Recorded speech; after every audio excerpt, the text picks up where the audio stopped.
पति की मौत से दुखी नारी के चेहरे पे क्या ढूंढते हैं सब। इसके चेहरे से तो लगता ही नहीं कि इसे पति की मौत का थोड़ा सा भी दुख है। तुम दुख की बात कर रही हो, अरे देखो तो सही कैसी ये सबसे बातें कर रही है। इतने दुख में भी से बातें करने की सोच रही है। हॉल में बैठी औरतों की बातें लगातार शिल्पा को सुनाई दे रही थी। जाहिर है कि उसकी सास के कानों तक भी ये आवाज़ें जा रही होगी। आज उसके ससुर जी का देहांत हुआ था। शाम को जब उसके ससुर जी ऑफिस से आ रहे थे तभी कि बेकाबू होकर ट्रक ने उनकी बाइक को जोरदार टक्कर मारी और उसी पल उसके प्राण बेरखू उड़ गए। जिसने भी सुना किसी को विश्वास नहीं हुआ कि 50 की उम्र में अपनी बातों से सभी को हंसाने वाला तंदुरुस्त व्यक्ति अचानक क्यों चला गया। लेकिन होने को कौन टाल सकता है। इतना भरा घर नाते रिश्तेदारों परिचितों सोसाइटी वालों से खचाखच भरा हुआ था। सभी लोग आपस में तरह तरह की बातें कर रहे थे। अनीता जी इतना बड़ा दुख कैसे सहन करेगी, अभी उम्र ही क्या है उसकी। ऐसा कहते वक्त ज़्यादातर लोग अनीता जी के चेहरे को अजीब तरीके से घूरते हुए प्रतीक होते, जैसे कि वे लोग उनके चेहरे को घूर कर जान सके कि उनको पति के जाने का कितना दुख हुआ है। महिलाओं की चुपती नजरों से अनीता जी अपने आप को बहुत असहाय महसूस कर रही थी, लेकिन वे कर भी क्या सकती थी। अब पहले जैसी लंबा घूंघट लेने की प्रथा तो रही नहीं थी कि घूंघट में चेहरा छुपा जाए और कोई चेहरे के भाव को पढ़ भी ना पाएगा। ऐसे वक्त लगता है कि काश आज जो घूंघट पड़ता होती तो अनीता जी को लोगों की चुपती निगाहों का सामना नहीं करना पड़ता।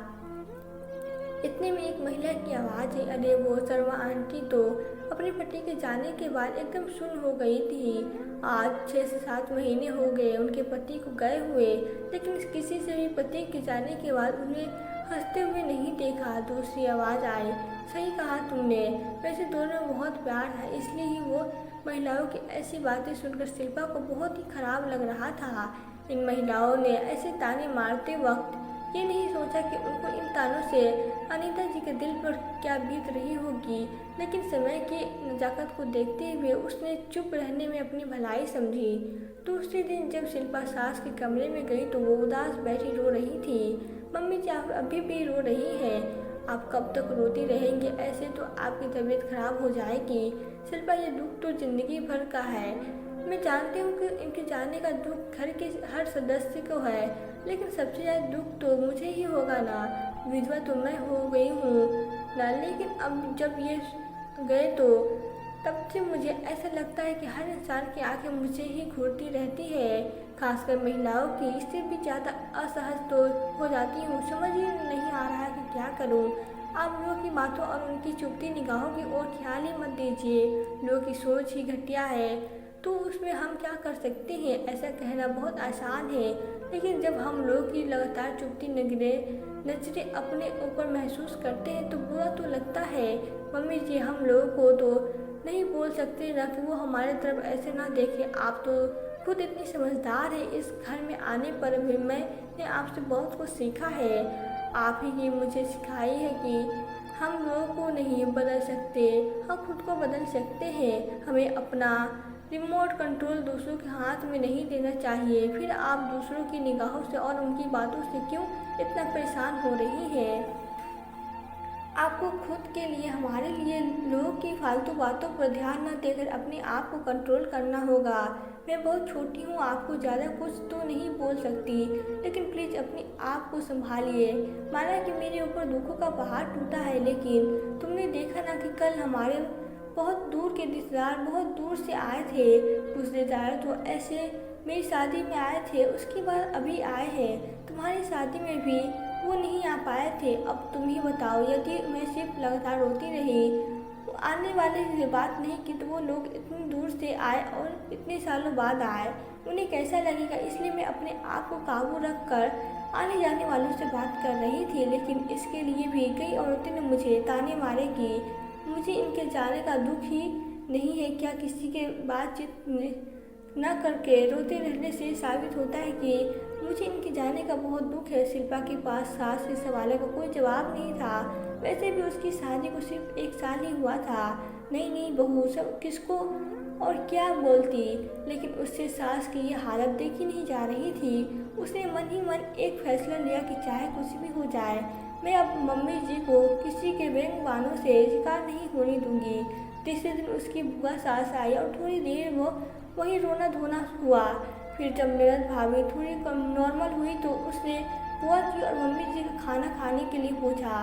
सास ने कहा मैं थोड़ी देर बाद खाऊंगी, बुआ जी को खाना खिला दे। ऐसा कहकर अनीता जी उठकर कमरे में चले गए। खाना खाते खाते बुआ जी ने शिल्पा से पूछा, वैसे भाभी खाना तो खा रही है ना? शिल्पा को बुआ जी की यह सवाल बहुत ही अटपटा लगा। मैं आपके कहने का मतलब नहीं समझी। मैं इसलिए पूछ रही हूँ कि उसका सुहाग गुजरा है तो दुख के मारे उससे खाना खा या नहीं रहा होगा। बुआ जी दुख कितनी भी बड़ा हो, पेट की आग तो शांत करनी ही पड़ती है ना। वो तो फिर भी भाभी को पर तो दुखों का पहाड़ ही टूटा है ना। अभी उम्र क्या है उसकी। शिल्पा को मन ही मन बुआ जी पे बहुत गुस्सा आ रहा था, लेकिन बुआ जी इस घर की बड़ी बेटी थी और वो ठहरी नई बहू। शिल्पा ने सोचा कि जब सास से उन्हें कुछ नहीं बोलती तो फिर मैं कैसे बोल सकती हूँ। लेकिन फिर भी उसने सोचा कि अभी तो बुआ जी 12-13 दिन यहाँ रहेगी और यदि अभी उन्हें नहीं रोका गया तो वो अपने तानों से सास को जीना दुभर कर देंगी। इसी सोच के चलते वो बुआ जी के चेहरे की तरफ लगातार देखने लगी। शिल्पा को लगातार अपनी ओर देखते थोड़ी देर में बुआ जी असहज महसूस करने लगे। क्या बात है बहू, तुम मुझे लगातार क्यों घूर रही है? कुछ नहीं बुआ जी, मैं सिर्फ यह जानने की कोशिश कर रही हूँ कि आपको अपने छोटे भाई के जाने का कितना दुख है। क्या बकवास कर रही है? वो मेरा इकलौता छोटा भाई था। अब मैं किसे राखी बांधूंगी? भाई के जाने का दुख मुझे नहीं होगा तो किसे होगा? सॉरी बुआ जी, मुझे कहना तो नहीं चाहिए, लेकिन मुझे सास के रूप में माँ मिली है और मैं नहीं चाहती कि कोई मेरी माँ का दिल दुखाए। आप जब से आई हैं लगातार मम्मी जी को घूरे जा रही हैं, यहाँ तक कि आप चाहते कि दुख प्रकट करने के लिए वो खाना भी ना खाए। क्या आपने सोचा कि लगातार ऐसे घूरने से मम्मी जी कितना असहज महसूस कर रही है? भाई के जाने का दुख तो आपको भी है ना, इसलिए मैं आपके चेहरे की ओर देखकर पता करने की कोशिश कर रही थी कि आपको कितना दुख हुआ है। हे भगवान, कल की आई छोकरी की ये हिम्मत की मुझे 4 बातें सुनाए। तुम्हारे माँ बाप ने ये भी नहीं सिखाया कि बड़े बुजुर्गों से कैसे बात की जाती है। इतने में सरला दीदी ने कहा, सॉरी बुआ जी, मुझे बीच में बोलना तो नहीं चाहिए, लेकिन आपकी जानकारी के लिए बता दूं कि जब से भाभी इस घर में आई है आज तक किसी को भी इनसे कोई शिकायत नहीं है। यहाँ तक कि कभी कभी मुझे लगता है कि मम्मी पापा मुझे से ज़्यादा शिल्पा भाभी को प्यार करते हैं। ये तो भाभी का मम्मी के प्रति प्यार है, वो किसी भी हालत में मम्मी को दुखी नहीं देख सकती, इसलिए उसने ऐसा कह दिया। लेकिन बुआ जी, आप ही बताओ कि क्या यह हम सबकी जिम्मेदारी नहीं कि हम सब ऐसी कोई बात ना करके, हरकत ना करके जिससे मम्मी जी का दिल दुखे? क्या आप नहीं चाहते कि मम्मी इतने दुख में भी अपने आप पर काबू रख कर खुश रहे? सरला के ऐसे कहने पर बुआ जी कुछ बोल नहीं पाई, सिर्फ इतना कहा कि मैं भाभी की दुश्मन थोड़ी हूँ, वो तो मैंने ऐसे ही।